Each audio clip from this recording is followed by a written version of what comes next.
എനിക്ക് മാത്രം ആരുമില്ല. എന്റെ ക്യാരക്ടർ ചെയ്ത ആളെ കാണാനില്ല. അജേഷ് മാത്രമില്ല, ബാക്കി എല്ലാരും ഇവിടെ ഉണ്ട്.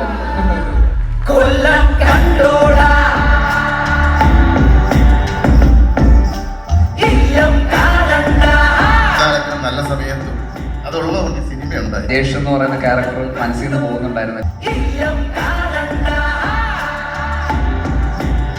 സത്യത്തിൽ ഇത് ഞങ്ങളുടെ കഥയാണെന്നാണ് എല്ലാവരും പറയുന്നത്.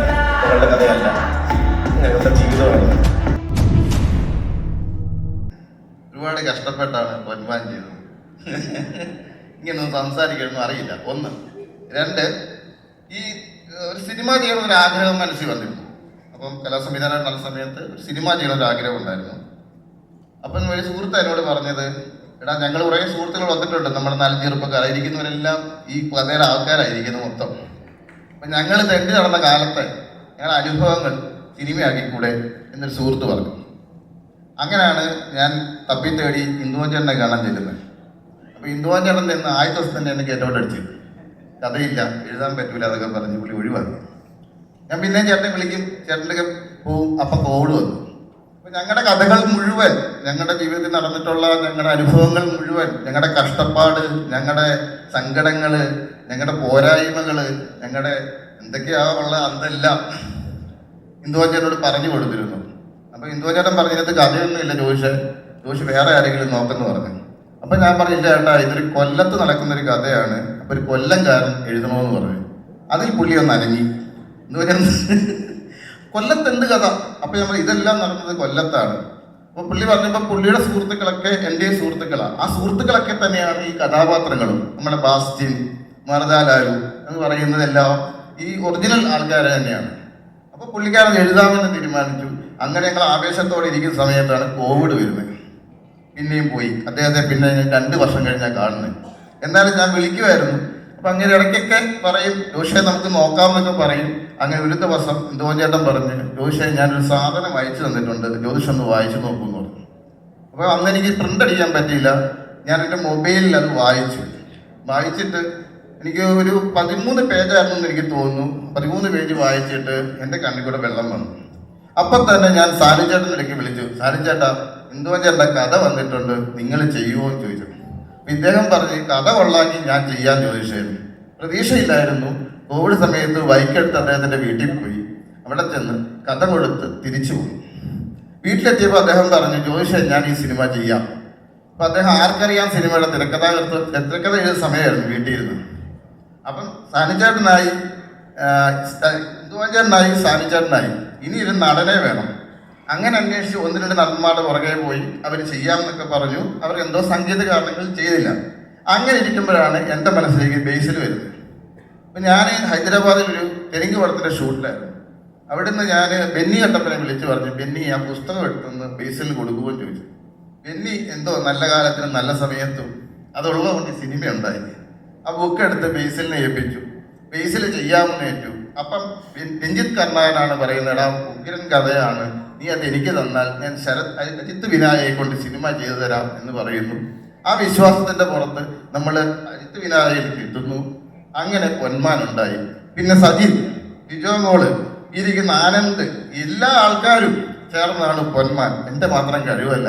എന്തായാലും ഇവിടം വരെ എത്തിയ സന്തോഷം. സിനിമയെ കുറിച്ച് വന്ന ഒരു ജേർണി എന്ന് പറയുമ്പോൾ കഴിഞ്ഞ വർഷം, അതിന് മുമ്പത്തെ വർഷം, 2 വർഷം മുമ്പാണ് ഇതിൻ്റെ ഒരു ആദ്യമായിട്ട് ഇതിൻ്റെ ഒരു സ്ക്രിപ്റ്റ്, ഇതിൻ്റെ ഒരു ബുക്ക് വന്ന് പറയുന്നത്, ബുക്ക് വായിക്കാൻ തരുന്നത്. അപ്പോൾ അന്ന് ഈ സിനിമ പറയുന്ന പോലെ സിനിമ ഇനി ചെയ്യുന്നില്ല, അഭിനയിക്ക് ഇത്തിരി ഡയറക്റ്റ് ചെയ്യണ സിനിമയുടെ തിരക്കിലേക്ക് പോവുകയാണെന്നൊക്കെ പറയണ പോലത്തെ ഒരു സ്പേസ് ആയിരുന്നു. പക്ഷെ എന്തായാലും ബുക്കൊന്ന് വായിച്ചു നോക്കുമെന്ന് പറഞ്ഞിട്ട് ബെന്നി ചേട്ടനാണ് ആ ബുക്ക് കൊണ്ടു തരുന്നത്. അപ്പോൾ ആ ബുക്ക് വായിച്ചു കഴിഞ്ഞപ്പോൾ ഇനിയിപ്പോൾ എന്തൊക്കെ വന്നാലും ഇത് ചെയ്യണം എന്ന് പറയുന്ന ഒരു ആഗ്രഹം ഭയങ്കരമായിട്ട് തോന്നി. അതിൻ്റെ അജേഷ് എന്ന് പറയുന്ന ക്യാരക്ടർ മനസ്സിൽ നിന്ന് പോകുന്നുണ്ടായിരുന്നില്ല. സിനിമ കണ്ടു കഴിഞ്ഞപ്പോൾ ഉണ്ടായിരുന്ന ആ ഒരു അജേഷ് നമ്മുടെ കൂടെ തന്നെ നിൽക്കുന്നു എന്നുള്ള സാഹചര്യം ബുക്ക് വായിക്കുന്നവർക്കും അന്നേ കിട്ടിയിട്ടുണ്ട്, എനിക്കും കിട്ടിയായിരുന്നു. അപ്പോൾ അതെന്തായാലും അജേഷ് അപ്പം എന്തായാലും ചെയ്യണം എന്നുള്ളൊരാഗ്രഹമുണ്ട്. എന്നാൽ പോലും ഡിറക്ഷൻ ചെയ്യണ സിനിമയുടെ ടൈം ലൈൻസും ഒക്കെ കുറച്ച് ടൈറ്റായിട്ട് നിൽക്കുന്ന സാഹചര്യത്തിൽ ഇത് ചെയ്യാൻ പറ്റുമോ. അപ്പോഴാണ് ജ്യോതിഷേട്ടൻ ശരിക്കുള്ള അജേഷായിട്ട് എൻ്റെ പിന്നാലെ വന്നിട്ട് ജ്യോതിഷാടാ ജ്യോതിഷ് എന്ന് പറഞ്ഞിട്ട് എൻ്റെ അടുത്ത് ഇടയ്ക്കിടയ്ക്ക് വന്നിട്ട് ഇല്ല അങ്ങനെ പറഞ്ഞിട്ടില്ല അതുപോലെ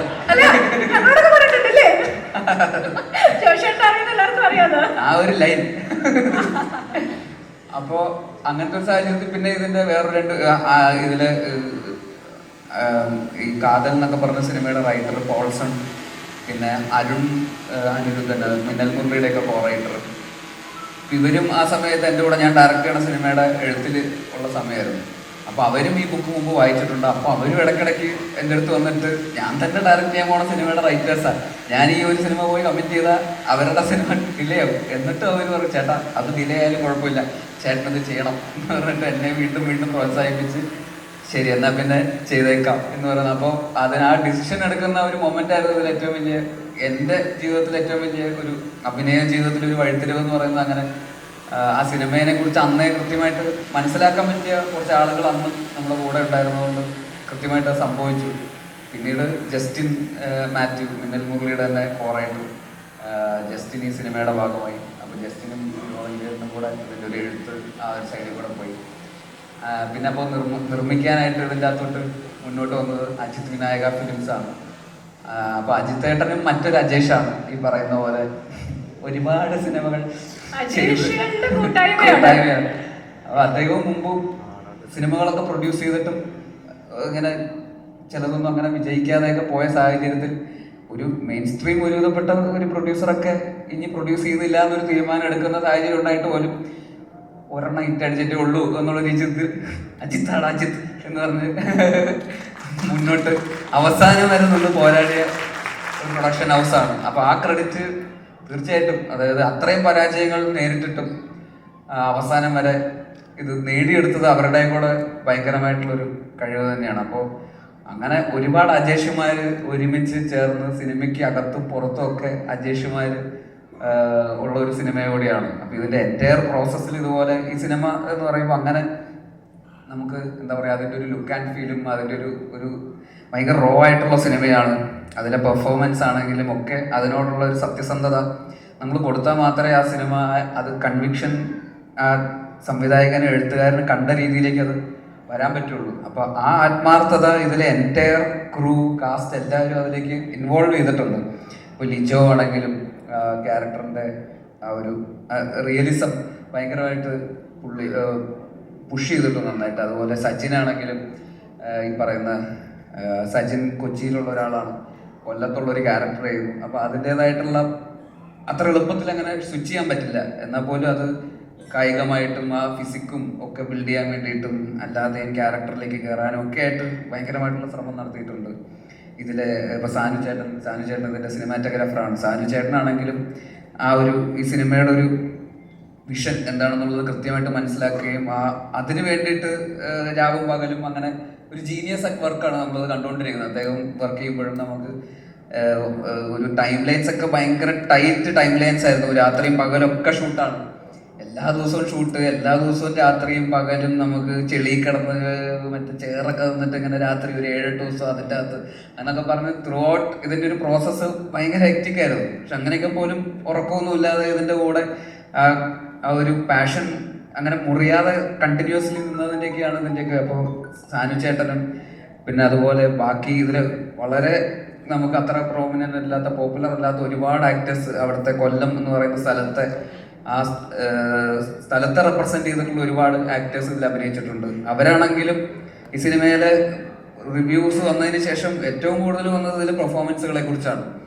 ഒരു ആക്ടറിന്റെ പെർഫോമൻസ് പോലും അപ്രീഷിയേറ്റ് ചെയ്യാതെ പോയിട്ടില്ല. എല്ലാവർക്കും അവർക്ക് കിട്ടേണ്ട റെക്കഗ്നീഷൻ ഒരു രീതിയിൽ അല്ലെങ്കിൽ വേറൊരു രീതിയിൽ ഈ സിനിമയിൽ നിന്ന് കിട്ടിയിട്ടുണ്ട്. ഓരോ കുഞ്ഞു റോളുകൾ ചെയ്ത ആളുകൾക്ക് പോലും പല രീതിയിലുള്ള അപ്രീസിയേഷൻസ് കിട്ടിയിട്ടുണ്ട്. അത് എല്ലാവരുടെയും പേരോ ക്യാരക്ടേഴ്സോ എടുത്ത് പറയാൻ പറ്റില്ലെങ്കിൽ പോലും അവരെല്ലാവരും അത്ര ജെനുവിനായിട്ട് ഈ സിനിമയുടെ ഒരു സത്യസന്ധതയ്ക്കൊപ്പം കൂടെ നിന്നതും ഈ ഹെക്റ്റിക് ആയിട്ടുള്ള ഷെഡ്യൂളുകൾക്കൊക്കെ കൂടെ നിന്നതും ഒക്കെ തന്നെയാണ് ഈ സിനിമയുടെ ഒരു വേറൊരു സൈഡ്. പിന്നെ പ്രൊഡക്ഷനിലെ രഞ്ജിത്തും ഈ പറയുന്ന പോലെ ഭയങ്കര ആത്മാർത്ഥമായിട്ട് ഇതിൻ്റെ കൂടെ ആരോമൽ ഒക്കെ ആ പ്രൊഡക്ഷൻ ടീമും ഭയങ്കര കൂടെ ജ്യോതിഷേട്ടൻ്റെ കൂടെ ഇങ്ങനെ ആത്മാർത്ഥമായിട്ട് നിൽക്കുന്നു. ആനന്ദിൻ്റെ കാസ്റ്റിൻ്റെ കാര്യം പറഞ്ഞപ്പോൾ ആനന്ദ് ബ്രൂണോ ഒരു കൾട്ട് ക്യാരക്ടറായിട്ട് പിന്നീട് മാറിയതാണ്. അപ്പോൾ ജോണോയും ഈ പറയുന്ന പോലെ ഭയങ്കര എഫേർട്ട് എടുത്തിട്ടുണ്ട്. അത് ആരും വളരെ നേരെ വന്നിട്ട് സ്ക്രിപ്റ്റ് വായിച്ച് നോക്കിയിട്ട് ഇതാണ് സീൻ, ലെറ്റ്സ് ഡു എന്നും പറഞ്ഞിട്ട് ആർക്കും ഈ സിനിമ ആ ക്യാരക്ടേഴ്സ് അങ്ങനെ ചെയ്യാൻ പറ്റില്ല. എല്ലാവരും ഹോംവർക്ക് ചെയ്ത് ഡയലോഗ്സ് ഒക്കെ പഠിച്ച് അപ്പോൾ പെർഫോം ചെയ്യുമ്പോൾ ഡയലോഗ്സിന്റെ അപ്പുറത്തേക്ക് നമ്മൾ ഡയലോഗ്സിൽ കോൺഷ്യസ് ആവാതെ നമ്മളത് പെർഫോം ചെയ്യാൻ പറ്റുന്നു എന്ന് പറഞ്ഞിട്ട് ഒരു സ്റ്റേജ് എത്തുമ്പോൾ മാത്രമേ നമുക്ക് ജെന്യുവിനായിട്ട് ഒതന്റിക് ആയിട്ട് അത് ചെയ്യാൻ പറ്റുള്ളൂ. ആ കാര്യത്തിലൊക്കെ ഇവരെല്ലാവരും ഭയങ്കര എഫേർട്ടാണ്. ദീപക്കും ഈ പറയുന്ന കണ്ണൂരിൽ നിന്ന് വന്ന ദീപക്ക് ഒരു കൊല്ലംകാരനായിട്ട് അഭിനയിക്കുന്നു. അപ്പൊ അതും ദീപക്കും ഭയങ്കര കൺവിൻസിങ് ആയിട്ട് അത് ചെയ്തിട്ടുണ്ട്. പിന്നെ ശർമാജി അദ്ദേഹത്തിന്റെ തന്നെ ജീവിതത്തിലുള്ള കഥ കൂടിയാണ്. അപ്പോൾ ഒരു റിയൽ സ്റ്റോറി ആണെന്നുള്ളതിന്റെ ഒരു ഫാക്ടറും കൂടെ ഉണ്ട് സിനിമയ്ക്ക്. കാരണം അത് ജ്യോതിഷേട്ടനും കൃത്യമായിട്ട് അറിയാം എന്താണ് ജീവിതത്തിൽ സംഭവിച്ചതെന്നും അത് എങ്ങനെയാണ് ആ ക്യാരക്ടേഴ്സ് ബിഹേവ് ചെയ്തിരുന്നതെന്നും. അപ്പൊ അവരുടെയൊക്കെ ഡീറ്റെയിലിംഗ് ഭയങ്കര രസമായിട്ട് ജ്യോതിഷേട്ടൻ ഭയങ്കര ന്യൂവാൻസസ് ഒക്കെ കൃത്യമായിട്ട് പറഞ്ഞു കൊടുത്ത് എല്ലാവരെയും കൊണ്ട് ഫുൾ ഓഫ് ചെയ്യിപ്പിച്ചിട്ടുണ്ട്. എല്ലാ ആക്ടേഴ്സിന്റെ അടുത്തും അദ്ദേഹത്തിന്റെ കൃത്യമായിട്ടുള്ള ഫീഡ്ബാക്കുകൾ ഭയങ്കരമായിട്ട് ഹെൽപ്പ് ചെയ്തിട്ടുണ്ട്. ഒരു പ്രൊഡക്ഷൻ ഡിസൈനർ എന്നുള്ള അദ്ദേഹത്തിന്റെ മുൻകാല എക്സ്പീരിയൻസ് ഒക്കെ ഈ പറയുന്ന ആ സ്റ്റോറി വേൾഡ് സെറ്റ് ചെയ്യാനൊക്കെ ഭയങ്കരമായിട്ട് ഹെൽപ്പ് ചെയ്തിട്ടുണ്ട്. നമ്മളാ കൊല്ലത്ത് മരിയാനോന്റെ വീട്ടിൽ നമ്മൾ നിൽക്കുമ്പോൾ കല്യാണ ഫംഗ്ഷന് പുറത്തേക്ക് ഇറങ്ങുമ്പോൾ അവിടെ ചെളി നമുക്ക് കല്യാണ പെണ്ണിന്റെ കാലിൽ ചെളിവെള്ളം കയറുന്നു എന്നൊക്കെ പറയുന്ന പോലത്തെ ഡീറ്റെയിലിങ്ങുകളൊക്കെ ഉണ്ടല്ലോ. അതൊക്കെ കൃത്യമായിട്ട് ആ സ്ഥലത്തെ കുറിച്ച് അറിയുകയും അതിനെക്കുറിച്ച് അത് ശ്രദ്ധിക്കാനുള്ള ഒരു ഐ കൂടെ ഉണ്ടെങ്കിൽ മാത്രമേ അതൊരു ഡയറക്ടർ എന്നുള്ള രീതിയിൽ അത് ഫുൾ ഓഫ് ചെയ്യാൻ പറ്റുള്ളൂ. അപ്പൊ ആ രീതിയിലൊക്കെ ജ്യോതിഷേട്ടൻ അത് ജീവിതത്തിൽ അനുഭവിച്ച കഥ അനുഭവിച്ച പോലെ തന്നെ പ്രേക്ഷകർക്കും അത് ഫീൽ ചെയ്യിപ്പിക്കാനുള്ള ജ്യോതിഷേട്ടന്റെ സൈഡിൽ നിന്നുള്ളൊരു എഫേർട്ട് പെർഫോമൻസസിലൊക്കെ റിഫ്ലക്റ്റഡ് ആണ്. പിന്നെ ഇതിന്റെ ബാക്കി ടെക്നിക്കൽ എഡിറ്റർ നിതിൻ ആരോളാണ്. നിതിനാണെങ്കിൽ പോലും ഇതിന്റെ സ്ക്രിപ്റ്റ് എഴുതുമ്പോൾ ഇന്ദോമൻ ചേട്ടനും ജസ്റ്റിനും നേരത്തെ പറഞ്ഞ പോലെ ഒരു കഥയിൽ നിന്ന് സ്ക്രിപ്റ്റിലേക്ക് വരുമ്പോൾ അതിൻ്റെതായിട്ടുള്ള പലതരത്തിലുള്ള പോരായ്മകൾ ഉണ്ടാകും. കഥ വായിക്കുന്ന അതേ ഫീലിൽ സ്ക്രിപ്റ്റ് വരണം, ഫുൾ ഓഫ് ചെയ്യപ്പെടണമെന്നില്ല. പക്ഷെ അത് വളരെ സത്യസന്ധമായിട്ട് അവർ ഫുൾ ഓഫ് ചെയ്തു. അതേസമയം അത് എഡിറ്റിംഗ് ടേബിളിൽ അതിന് കൃത്യമായിട്ട് വേറൊരു മാനം കൊടുക്കാൻ നിതിന് ഭയങ്കരമായിട്ട് സാധിച്ചു. അത് ഒരു പോയിന്റ് പോലും ഈ സിനിമ കണ്ടവരാരും അഭിപ്രായത്തിൽ ഒരിക്കൽ പോലും ഈ സിനിമ ലാഗ് അടിച്ചു അല്ലെങ്കിൽ ഈ സിനിമ ബോറടിച്ചു എന്നുള്ളൊരു കമന്റ് ഇതുവരാരും പറഞ്ഞതായിട്ട് എനിക്ക് ഫീൽ ചെയ്തിട്ടില്ല. സിനിമയ്ക്ക് ആവശ്യമുള്ള ബേസിക് കൃത്യമായിട്ട് നിതിന് ഭയങ്കരമായിട്ട് കോൺട്രിബ്യൂട്ട് ചെയ്യാൻ പറ്റിയിട്ടുണ്ട്. മ്യൂസിക് സൈഡിൽ ജസ്റ്റിൻ വർഗീസ് ഭയങ്കര ബ്രില്യൻ്റ് ആയിട്ട് ഈ പറയുന്ന പോലെ ഓരോ സിറ്റുവേഷനും അനുസരിച്ചിട്ട് ആ കഥയുടെ പേസിങ്ങും ഇമോഷണൽ ഡ്രാമയും ഈവൻ നമ്മൾ ഫൈനൽ എഡിറ്റിൽ പോലും നമുക്ക് അത്ര ഫീൽ ചെയ്യാത്തൊരു റൊമാൻറ്റിക് ആംഗിൾ ഉണ്ട് അജേഷും ലിജോന്റെ സ്റ്റെഫിയും തമ്മിലുള്ള ക്യാരക്ടറും തമ്മിൽ. അത് ജസ്റ്റിൻ ആണ് അതിനെ ഒന്നുകൂടെ ലിഫ്റ്റ് ചെയ്ത് കുറച്ചുകൂടെ റൊമാൻറ്റിക് ആക്കിയത്. ആക്ച്വലി അത് ജസ്റ്റിൻ ഭയങ്കര ബ്രില്യൻ്റ് ആയിട്ട് ഒരു സാധനം അതിൻ്റെ ഇടയിൽ കൂടെ കിട്ടും. അത് പറയാതെ വയ്യ. അത് സിനിമയ്ക്ക് ഉണ്ടാക്കിയ ഇമ്പാക്ട് ഭയങ്കര തന്നെയായിട്ട് തന്നെ മാറി. വേറൊരു തരത്തിലുള്ള പ്രണയമായിട്ട് ആൾക്കാർ അതിനെ ഡിഫൈൻ ചെയ്യുന്ന ഒരു ലെവലിലേക്ക് അത് എത്തിക്കാൻ പറ്റി. അങ്ങനെ ഓരോ ഡിപ്പാർട്ട്മെന്റിലെയും ടെക്നീഷ്യൻസ് എല്ലാവരും സുധി, മേക്കപ്പ്, ഈ പറയുന്ന ഭയങ്കര റിയലായിട്ട് ആൾക്കാരെയൊക്കെ പുറത്തേക്ക് എത്തിക്കാൻ നമ്മളെ മെൽവി, കോസ്റ്റ്യൂം, അതുപോലെ പെട്ടെന്ന് ഇനി ഇവരെ കുറിച്ചൊക്കെ ജ്യോതിഷേട്ടന് ഒരുപാട് പറയാനുണ്ടാവും. ഞാനിവിടെ വന്നിട്ട് എല്ലാവരെയും കുറിച്ച് ഇത്ര വാചാലനാവേണ്ട കാര്യമില്ല. അതും കൂടെ അപ്പോൾ നമ്മൾ ഈ സിനിമ തിയേറ്ററിലേക്ക് എത്തിക്കുമ്പോൾ ഇന്നത്തെ കാലഘട്ടത്തിൽ ഈ ഒരു ഡ്രാമ തിയേറ്ററിൽ വരുമ്പോൾ ആൾക്കാർ തിയേറ്ററിലേക്ക് ഇടിച്ചു കയറി വരാനുള്ളൊരു എക്സൈറ്റ്മെന്റ് ചിലപ്പോൾ തോന്നണമെന്നില്ല. നമ്മൾ കുറച്ചുകൂടെ അതിലൊരു എക്സ് ഫാക്ടർ എന്തെങ്കിലും പുഷ് ചെയ്താൽ മാത്രമേ ചിലപ്പോൾ തിയേറ്ററിലേക്ക് ആൾക്കാർ ആ ഒരു കൺവേർഷൻ നടക്കുകയുള്ളൂ. അപ്പോൾ അതൊരു നമുക്കൊരു ഭയങ്കര വെല്ലുവിളിയായിരുന്നു ഈ സിനിമ. ഇതിൻ്റെ ഒരു ലുക്ക് ആൻഡ് ഫീലും ഭയങ്കര റസ്റ്റിക് ഫീലുള്ള ഒരു സിനിമ. ഇതെങ്ങനെ തിയേറ്ററിൽ കൺവേർഷൻ നടക്കും? നല്ല സിനിമയാണെന്ന് നമുക്ക് എല്ലാവർക്കും അറിയാം. പക്ഷെ ഇത് തിയേറ്ററിൽ എത്രമാത്രം ഇത് വർക്ക് ചെയ്യും, എത്രമാത്രം ക്രൗഡ് പുള്ളിയാൻ പറ്റും എന്നുള്ളത് മേജർ കൺസേൺ ആയിരുന്നു. എന്നാൽ പോലും നമ്മൾ മാക്സിമം ഇതിനെ പ്രൊമോട്ട് ചെയ്യുകയും നമ്മുടേതായിട്ടുള്ള രീതിയിലൊക്കെ എല്ലാ പ്രൊമോഷൻ, എല്ലാ ആക്ടേഴ്സും ടെക്നീഷ്യൻസും ബാക്കി സിനിമ ഡിസേർവ് ചെയ്തെന്ന റിസപ്ഷൻ ആ സമയത്ത് നമുക്ക് ഇനി ഈ സിനിമ ആൾക്കാർ കാണാനുണ്ടല്ലോ, ഈ സിനിമ പറയുന്ന കുറെ കാര്യങ്ങളുണ്ട്, ഈ സിനിമ അങ്ങനെ കാണാതെ പോകേണ്ട സിനിമയല്ല. കാരണം അത് ഭയങ്കര ആത്മാർത്ഥമായിട്ട് ചെയ്തിട്ടുള്ള ഒരു സിനിമയാണ്, എഴുതപ്പെട്ടിട്ടുള്ള, ഡയറക്റ്റ് ചെയ്തിട്ടുള്ള, അഭിനയിച്ചിട്ടുള്ള സിനിമയാണ്. ഇത് കാണാതെ പോകരുതെന്നുള്ളൊരു ഭയങ്കര ആഗ്രഹം ഉണ്ടായിരുന്നു. അത് പക്ഷേ OTT ഇറങ്ങിയപ്പോൾ അതാണ് നല്ല സിനിമയും സത്യസന്ധമായിട്ടുള്ള ഒരു എഫേർട്ടും ഒരിക്കലും ആരും നോട്ടീസ് ചെയ്യാതെ പോയില്ല എന്നുള്ളതിന്റെ ഏറ്റവും വലിയ ഉദാഹരണം പൊന്മാൻ തന്നെയാണ്. ആ രീതിയിൽ പൊന്മാൻ തിയേറ്ററിൽ OTT ഇറങ്ങിയതിന് ശേഷം ഭയങ്കരമായിട്ട് ഷൈൻ ചെയ്തു. അതായത് ഈ പറയുന്ന റിവ്യൂസ്, എല്ലാ സ്ഥലത്തു നിന്നും റിവ്യൂസ്, നമുക്ക് മലയാളത്തിൽ നിന്ന് മാത്രമല്ല ഇതിന്റെ റീലുകൾ, ആ ലോഡ്ജിലെ സീനൊക്കെ തമിഴിലും തെലുങ്കിലും ഒക്കെ ആ സീൻ ഡബ് ചെയ്തിട്ട് റീലുകളായിട്ടൊക്കെ തമിഴിലും തെലുങ്കിലൊക്കെ ആക്ടേഴ്സ് നമുക്ക് വാട്സാപ്പിൽ അയച്ചു തരുന്നുണ്ട്. അത് ഹാവ് യു സീൻ ദിസ് എന്നൊക്കെ ചോദിച്ചിട്ട് ഞാനത് എപ്പോഴേ കണ്ടു.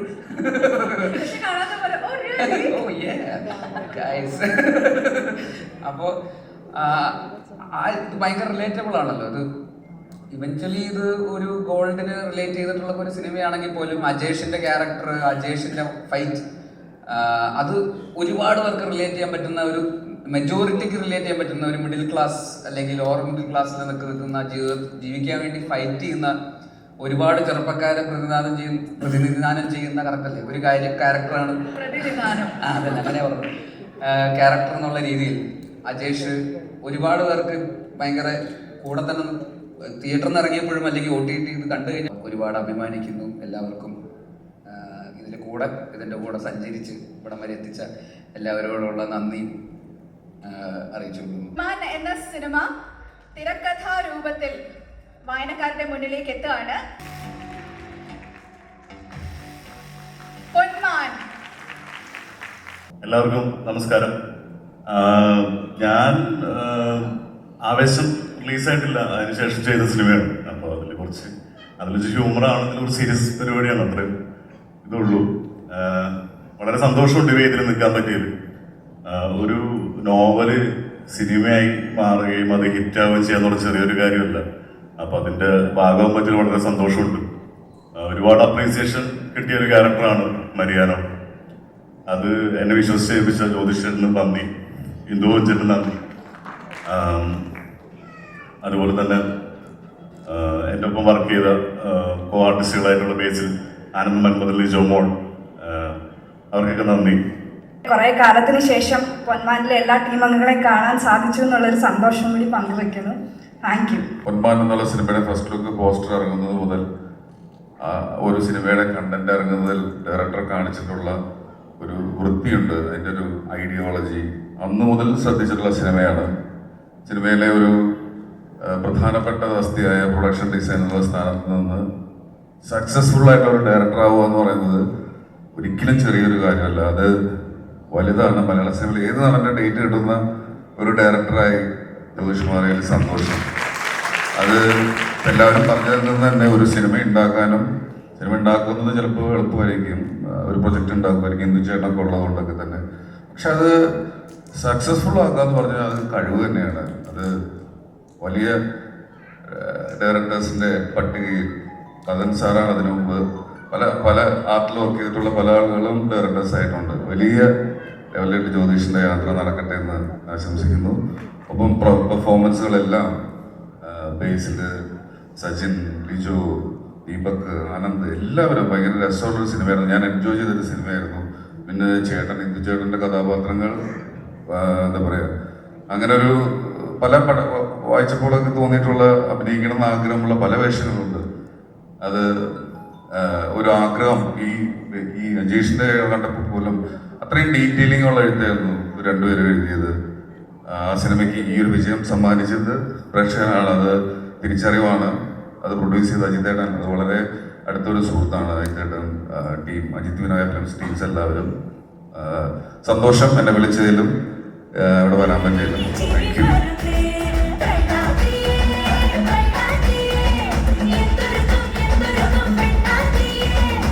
ഞാൻ അക്കൗണ്ട് ചോദിച്ചു വാങ്ങിച്ച ഒരു സിനിമയാണ് ജോഷേട്ടൻ്റെ അടുത്ത്. കാരണം സിനിമയിൽ വരുന്നതിന് മുമ്പ് ഒരുപാട് ചാൻസ് ചോദിച്ചിട്ട് ഞാൻ നടന്നിട്ടുണ്ടായിരുന്നു.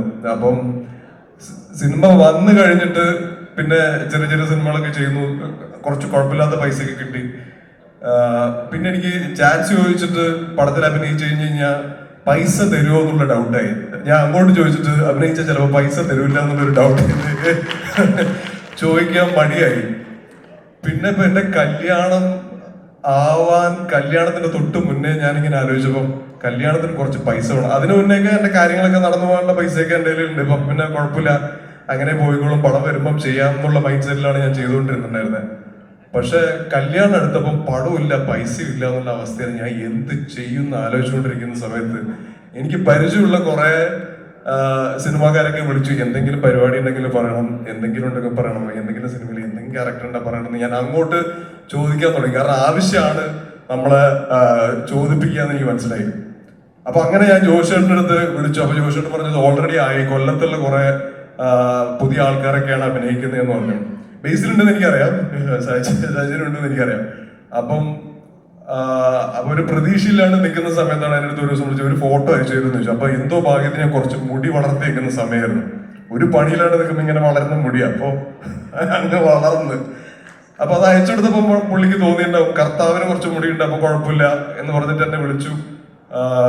ഞാൻ പോയി കഴിഞ്ഞപ്പോ ഈ മുടീന്റെ മുകളിൽ വലിയൊരു മുടി വേറെ വെച്ചു തന്നു. അപ്പം പിന്നെ സാനിച്ചേട്ടൻ കണ്ടിട്ടുണ്ട് ഇത് എന്താ കോലെന്നൊക്കെ ചോദിച്ചു. അവസാനം സാനിച്ചേട്ടൻ ഇരുന്ന് കേളിയേപ്പിച്ചു. അങ്ങനെയാണ് കർത്താവായിട്ട് അഭിനയിച്ചത്. പക്ഷെ സന്തോഷമുണ്ട്, ആ സിനിമ ഭയങ്കര സക്സസ് ആയി, ആൾക്കാർ തിരിച്ചറിയുന്നു. ആ സിനിമ കാരണം കുറച്ച് സിനിമകളൊക്കെ സംസാരിക്കുന്നുണ്ട്. അപ്പൊ ഇനിയും സിനിമകൾ സംഭവിക്കുമെന്ന് വിചാരിക്കുന്നില്ലെങ്കിൽ ഞാൻ ചാൻസ് ചോദിക്കും. ഇനി ആവശ്യങ്ങൾ വരുന്നുണ്ട് അല്ലേ? അപ്പൊ എന്തായാലും സന്തോഷം. അതല്ല അതായിട്ടില്ല, അല്ല ആവശ്യം വരുമല്ലോ. കൊല്ലം കണ്ടോടാ ഇല്ലം കാണണ്ട, കൊല്ലം കണ്ടോടാ ഇല്ലം കാണണ്ട.